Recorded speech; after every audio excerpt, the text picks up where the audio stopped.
next session will be two special addresses by Meera Sundaram, Principal, the School of Global Minds, Bangalore, and by Nafeesa Ahmed, Director, Presidency Group of Institution, again from Bangalore. I request both of you to come on stage, please. And the topic will be changing pattern of assessment in a blended learning model. I request both Meera Sundaram and Nafeesa Ahmed to come on stage, please. A huge round of applause for them, please. Good evening, everybody. A big thanks to APAC for having me here today. What was supposed to be a panel discussion has become a discussion. And I will involve each one of you so it becomes a group discussion. Higher education and school education cannot be parallel because school feeds higher education. The topic for today is changing pattern of assessment in a blended learning model. What is blended learning? Classroom education, education outside the classroom, education at home, education outside the classroom, online learning. All this is blended education. Technology. My 3-year-old granddaughter can very nicely open the mobile phone. She knows the pattern. She knows the icon for YouTube. She knows the icon for Peppa Pig. Very nicely, she opens the phone and she's very quick and nimble with the fingers. School education is K-12. We start with nursery, pre-K, then we have the upper kindergarten, the senior KG, then 1 to 4, 5 to 7, 8 to 10, and finally 11 and 12. Then they go into higher educations. Most respected luminaries in the field of education today, I heard higher education concerns. Coming back to school education, each day is different. And every day is an assessment day. Yesterday, I was just browsing through the net where I found a little girl marked failed for lack of reciting a nursery rhyme. That is not an assessment. What is an assessment? How much have you learned is an assessment, an evaluation. So the first question to the panel today would have been, how can technology enhance assessment process in K-12 education? A couple of years ago when it was COVID, I myself am not adept at technology. It came as a shock, a bolt from the blue. How am I going to arrange online classes?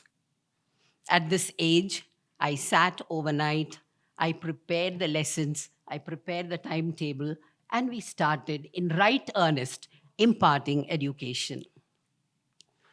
2 years, we thought it would go away in 3 months, in 6 months, in 9 months, but it took exactly 24 months till we came back to school.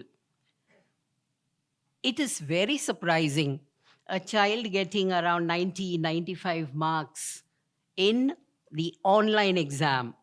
When they came for physical exam last year in the month of March, this 1995 transformed into 40 and 50.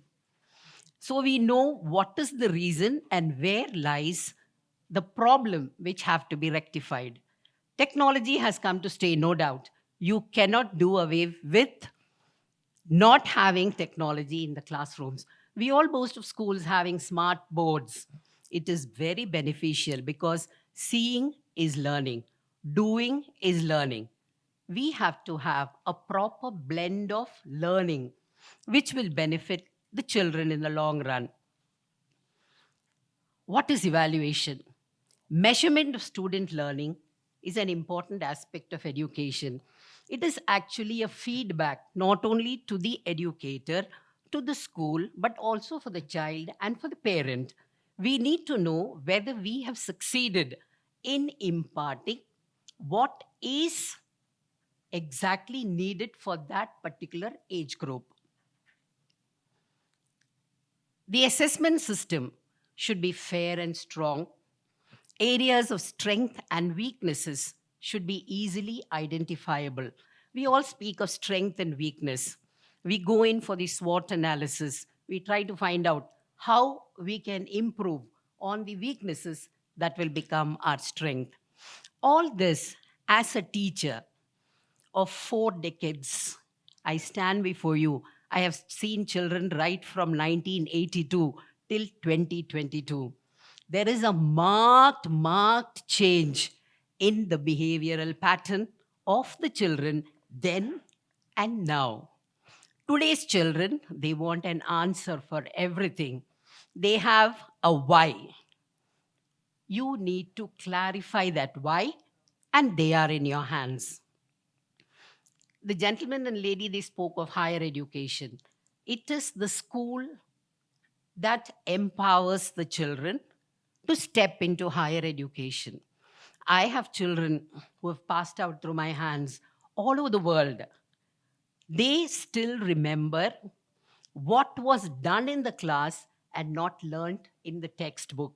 It doesn't matter if you have a 90 or a 95, but the football matches, the picnic, the excursions, the small get togethers that they had, that stands with them till today. Any assessment should help identifying learning gaps and be a bridge. We should prepare students for higher level acquiring skills and projecting them and giving them new skills. What are the different assessment skills? Presently, we have the SAFL exams going on in all the CBSE schools as per NEP. Fortunately, we are also a part of the pilot project of SAFL, where the children have already done their science and math exam. It is a pilot project as per NE for grade 5 and for grade 8. Now, this is a purely online exam. Technology has come to stay. Every child is given a unique ID number, he is given a password. There are a set of questions, and I was surprised at the standard of questions. I thought it would be easy, but no, it is of very high standard. The science questions, we call them the high order thinking question or the HOTS. The questions were really of very high standard. Unless we teach the children to reach that level, it would be very difficult for them to face the world. Now, the next question that would have been for the panel to answer is, what precisely are the new technologies and tools being leveraged in assessment? Now, you have a lot of apps where you have this multiple choice questions.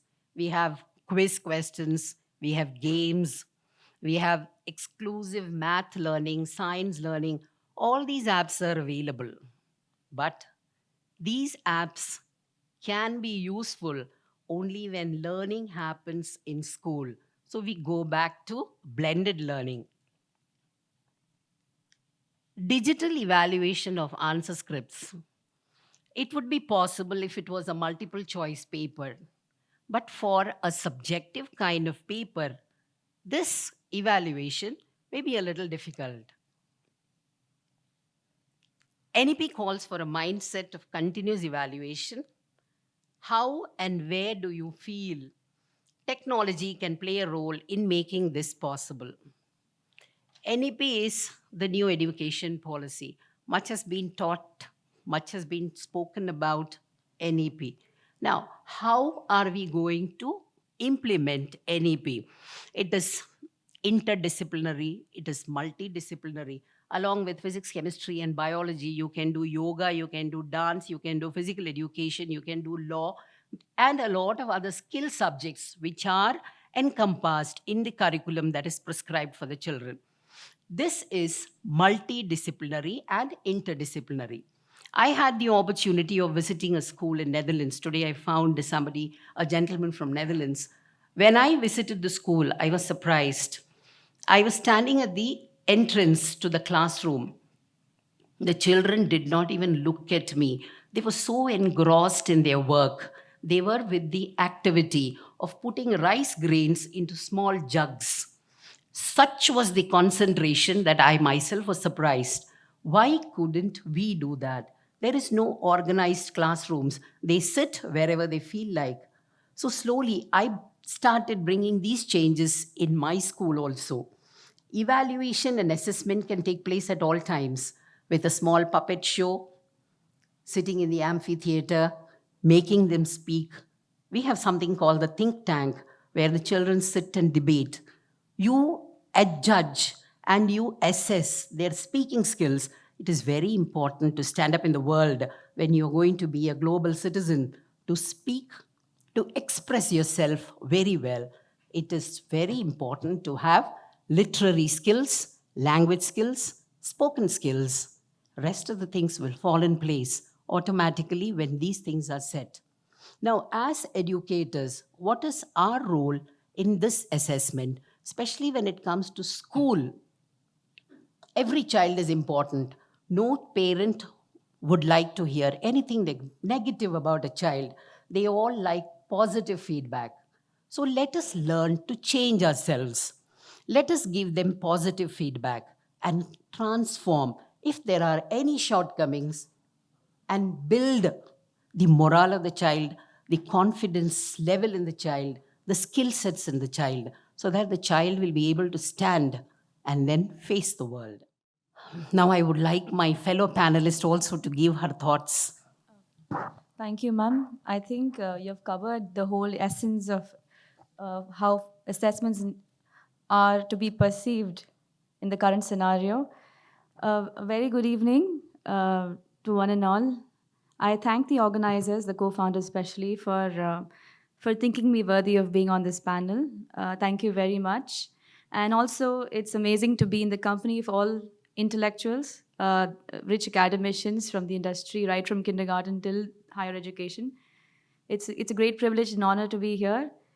And I think much has already been spoken by ma'am about the changing pattern of assessments in a blended learning model.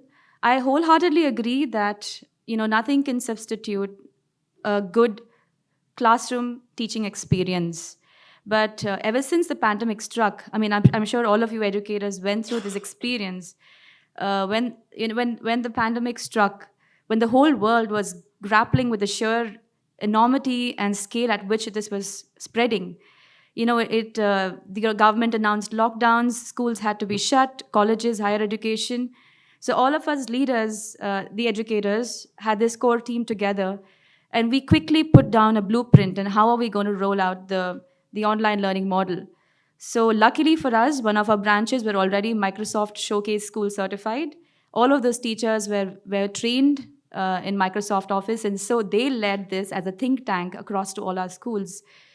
So what I'm really proud of is that these group of teachers actually led this whole exercise of how online learning can be carried out using Microsoft Teams as a platform. For Presidency schools, I speak of experience at Presidency. The teaching and learning happened beautifully because the kind of research, the kind of self-discoveries that these teachers found, they exploited the best of features using technology. So we used Microsoft Teams to impart the learning in the class. We created a channel, put the children in classrooms, and imparted the online learning mode there. We used SharePoint for collaboration and uploading, data archiving, and uploading all of their work, samples of their work. So that really helped. So the power of collaboration using these tools and Teams was a great combination for us to impart this very effectively. And now coming to assessments, ma'am, I wholeheartedly agree because we've experienced this. The children who have attempted the midterm or the final exams, we found when we know the academic history of the child, we know that how the child has been ranking through the years. So suddenly when it was online, it was all inflated. The marks were all inflated.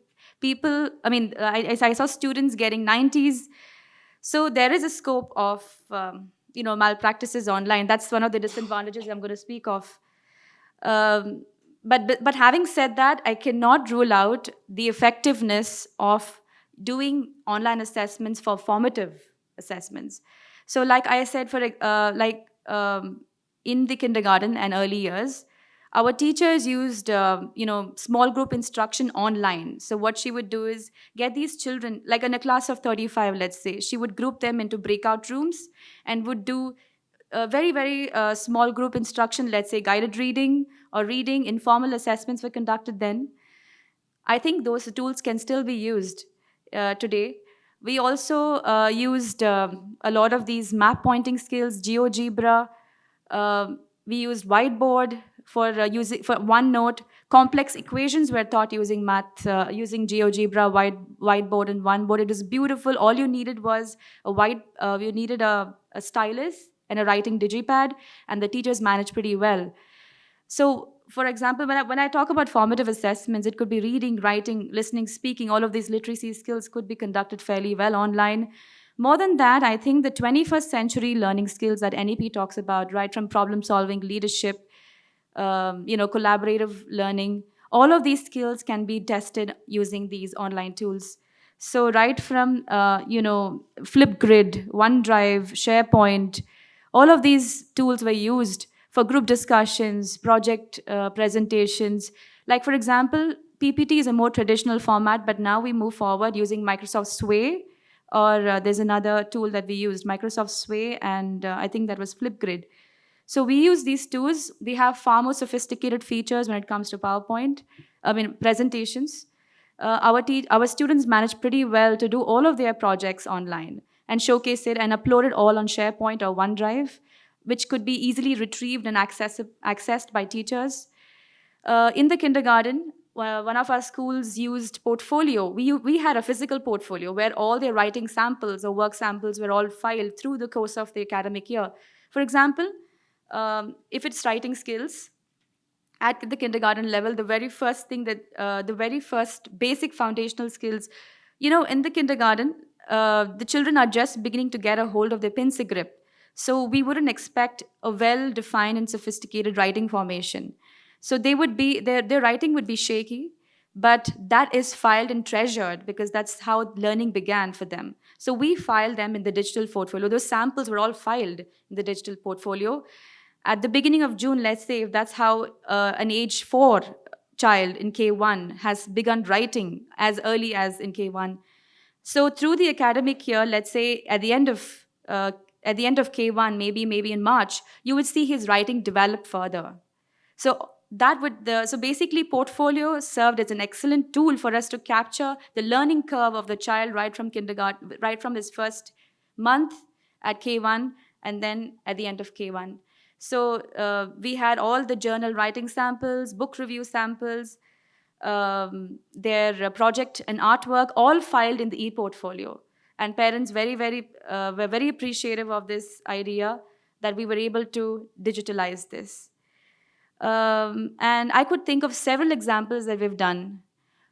The summative examinations, we did face a lot of problems. MS Forms proved to be a great tool for us to do a very quick unit kind of a test, a very quick formative pen and paper test, which is now, of course, through MS Forms is digital. We could capture MCQ kind of drop-down options.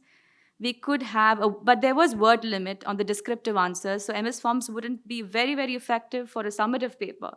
But we did explore Duga app, and we explored exam.net. That gave us far more room to explore the qualitative, the descriptive writing, summative paper. But I would still say that I think the feedback that I get from all the educators is nothing can substitute a pen and paper test for summative examinations. I think all of you would agree as well. We also attempted correcting papers online. The papers were uploaded and scanned and uploaded on Teams. The teachers actually painstakingly made a lot of efforts to actually correct using a stylus. And it's not very easy because it depends on the app, how sophisticated and advanced it is, the graphic response, the flexibility, and how sophisticated the tool is. So, but despite all of those challenges, I think the teachers managed pretty well to literally correct those exam papers which were scanned online and uploaded. What I would like to get at is that it has its fair share of challenges. We cannot entirely depend on the online platform. Internet connectivity, stable internet connection is very, very important. We've had issues when the internet blacked out. The hardware and software should also support this. Everybody should have equal access to good quality hardware and software devices. This was a challenge that we faced online. Not every teacher had the sophisticated devices in them. Some of them even used mobile phones, but I think soon we substituted that with laptops. That is one thing. We spoke about plagiarism online. It's easy to actually minimize your browser, go to another browser, cut, copy, paste, and paste it into your exam answer key paper. And all of those things were a huge challenge. Despite that, I think I would still welcome this. We would definitely want to use a blend of online assessment tools. But having said that, I think for summative assessments, the best bet would be the pen and paper test. I think on that note, I would like to conclude. Thank you so much for giving me this opportunity. Thank you. Thank you so much, both Meera Sundaram and Nafeesa Ahmed. I must say it's like two generations sitting here today, and I'm glad to hear from both of you that we're talking about convergence since morning, but both of your thoughts have converged somewhere when it comes to changing pattern of assessment in a blended learning model. A huge round of applause for both of them, please. I request Sangamitra Mohanty to come on stage and hand over a small token of appreciation to our speakers, please.